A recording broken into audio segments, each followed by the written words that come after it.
et bienvenue à la première édition de la série de podcasts Entre profs de français. Aujourd'hui, nous allons aborder la question de l'intégration, ses défis dans l'enseignement supérieur ainsi que le rôle que peut jouer le FLE dans l'ouverture culturelle, académique et professionnelle des étudiants. Pour en parler, nous avons le plaisir d'accueillir Madame Patricia Galvez, professeure de français diplômée de l'Universidad Metropolitana de Ciencias de la Educación, UNCE, et titulaire d'un máster que lo vamos a nombrar en español porque es máster en género e intervención social, mención género y educación de la Universidad Bernardo Higgins Hubo. Bonjour et bienvenue, Patricia. Bonjour Marina, merci de cette invitation si intéressante. Merci à toi, Patricia. Et alors, on commence. Et dans un regard général, notre pays, le Chili, est-il un pays inclusif? Ouf, c'est une question qui pourrait donner beaucoup d'heures de réponses, mais au fond, je pense qu'il y a des moments où on essaye d'intégrer, dans la société on parle, non? Et on essaye d'intégrer, mais il nous manque beaucoup de tolérance, beaucoup de travail pour y arriver, Medina, je pense. Dans ta spécialisation, tu peux parler d'inclusion à travers le lexique, le vocabulaire. Comment est-ce que ça fonctionne? Bon, tel que tu disais, je suis prof de FLE et je travaille à l'Université du Chili et en plus j'ai des étudiants de cours privés qui vont entre 18 et bon, il y a quand même des étudiants 70 ans, tu vois. Et, et intégrer à travers la langue, c'est un défi de tous les jours parce que la langue française, de même que la langue chilienne ou l'espagnol, disons, n'est n'est- n'est pas inclusive. Il y a les académies des langues, la RAE par exemple, au Chili, en espagnol, qui a dit non, c'est pas c'est le féminin ou c'est le masculin. Et la langue française aussi. Euh, et à ce propos, il y a quelques années, c'est un espèce de mouvement, si on peut le dire comme ça. Le petit revers, tu connais le dictionnaire, non? Donc, le petit revers a créé un pronom IL qui essayait d'inclure, c'est-à-dire pas seulement les personnes qui s'identifient comme hommes, femmes, mais tout le monde. Mais cela n'est pas répandu dans les profs, dans le monde. Parce que intégrer, ça signifie faire un effort, pas, c'est pas impossible, non? J'essaye de le faire. Mais ça signifie de faire un effort, de se préparer tel qu'on le doit faire normalement un bon cours. Tu vois, on prépare nos séances et se préparer avec le vocabulaire aussi. Alors, quels sont tes outils? Oui, et tel que je disais, bon, la langue qui doit être un véhicule d'union, des fois nous limite. Donc, on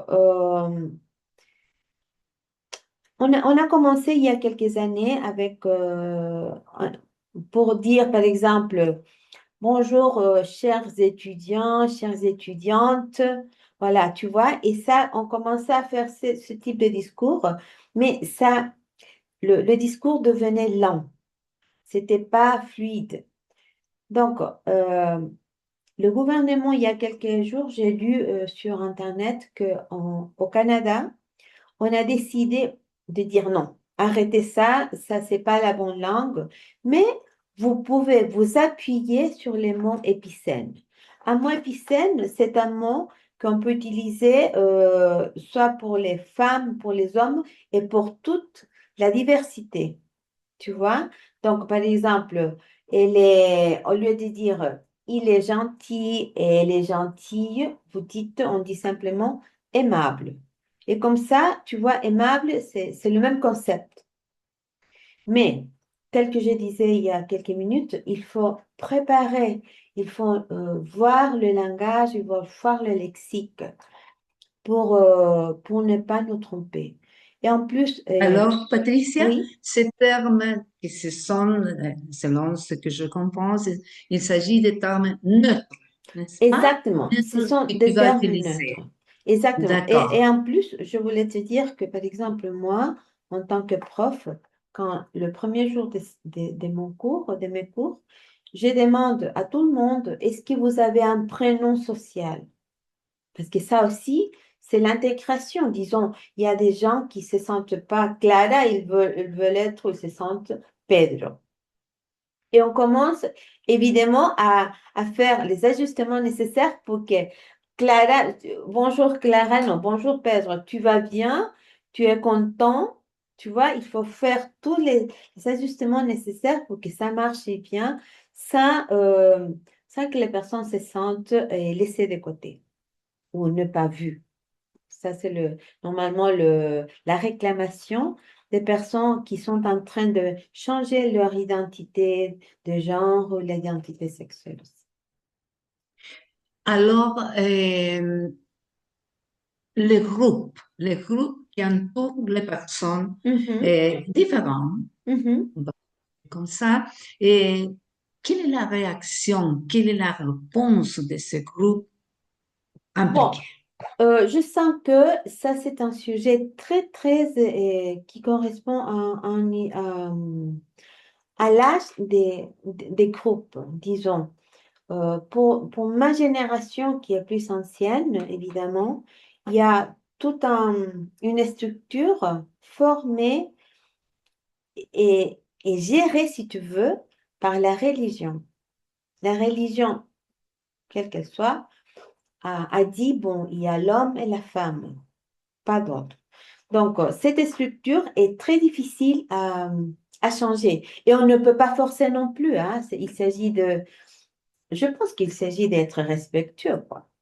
Mais les jeunes personnes, les ados, la jeunesse aujourd'hui, je ne sais rien des générations, tout ça, mais ils sont très respectueux avec tout le monde. Et en plus, je te dirais que cet été, j'ai enseigné à des étudiants des États-Unis, âgés non, qui avaient entre 21, 22, 23 ans.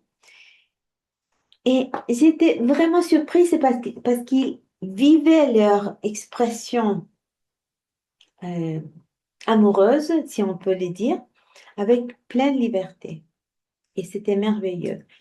Sans aucune barrière, sans aucune honte. Notre travail en tant que prof, je pense, c'est justement intégrer toutes les dimensions sociales de genre et linguistique dans l'enseignement. Parce que finalement, nous avons un rôle en tant que prof. Et le problème, c'est que quand tu sors de l'université, quand tu sors de l'école, bon, pas tout le monde le sait bien, non? Patricia, l'apprentissage de langues étrangères peut-il favoriser l'inclusion et l'ouverture interculturelle? Ah, mais oui, Marine, apprendre une langue, c'est ouvrir une porte immense à, à connaître une autre culture, à voir comment ça se passe ailleurs, comment on respecte et peut-être on ne respecte pas. Mais nous avons aussi beaucoup à apporter à ce monde du bilinguisme, tu vois. Notre culture a une richesse et les autres aussi. Et une langue étrangère, c'est toujours un point très fort à considérer dans l'éducation, moi, je vois.